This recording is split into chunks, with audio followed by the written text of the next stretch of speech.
5 வயதிலிருந்து 7 வயதுக்குட்பட்ட குழந்தைகளோட பயோமெட்ரிக் விவரங்களை உடனே புதுப்பிக்கணும் அப்படின்னு ஆதார் ஆணையம் அறிவிச்சிருக்காங்க. குழந்தைகளுக்கு 7 வயது ஆகிறதுக்குள்ள பயோமெட்ரிக் விவரங்களை புதுப்பிக்கணும். அப்படி இல்லைன்னா ஆதார் எண் ரத்து செய்யப்படலாம்னு ஆதார் ஆணையம் ஒரு முக்கிய அறிவிப்பை வெளியிட்டிருக்கு.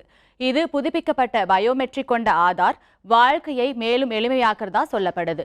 அதாவது இது என்ன அப்படின்னு பார்த்தா, பள்ளி சேர்க்கை, கல்வி உதவித்தொகை பெறுதல், நுழைவுத் தேர்வுகளுக்கு பதிவு செய்யறது, டிபிடி அப்படின்னா நேரடி பரிமாற்றம் போன்ற சேவைகளை தடையில்லாம பெறுவதற்கு ஆதார் பயன்பாடு, அதாவது இந்த ஆதார் ஃபெசிலிட்டிஸ் உறுதி செய்யும்னு ஆதார் ஆணையம் தெரிவிச்சிருக்காங்க.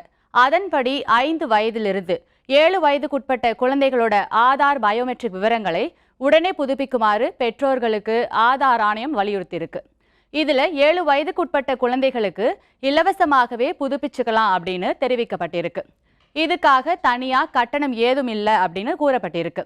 இதுவே 7 வயதுக்கு மேற்பட்ட குழந்தைகளுக்கு இந்த பயோமெட்ரிக் விவரங்களை புதுப்பிக்கணும்னா ஒருத்தருக்கு 100 ரூபாய் கட்டணமா விதிக்கப்படும்னு கூறப்பட்டிருக்கு. பெற்றோர்களோ இல்ல பாதுகாவலர்களோ தங்களோட குழந்தைகளின் பயோமெட்ரிக் விவரங்கள் ஆதார் அட்டையில உடனடியா புதுப்பிக்க வேண்டியது கட்டாயமாக்கப்பட்டிருக்கு. இது தொடர்பான விவரங்களை நினைவூட்டல்களா பெற்றோர்களுக்கு SMS மூலமா அறிவிக்கப்பட்டிருப்பதாகவும் ஆதார் ஆணையம் தெரிவிச்சிருக்கு. ஆதார் ஆணையம் அறிவித்தபடி பெற்றோர்கள் உடனடியா தங்களது குழந்தைகளின் பயோமெட்ரிக் விவரங்களை புதுப்பிக்கிறது ரொம்பவே நல்லதுங்க.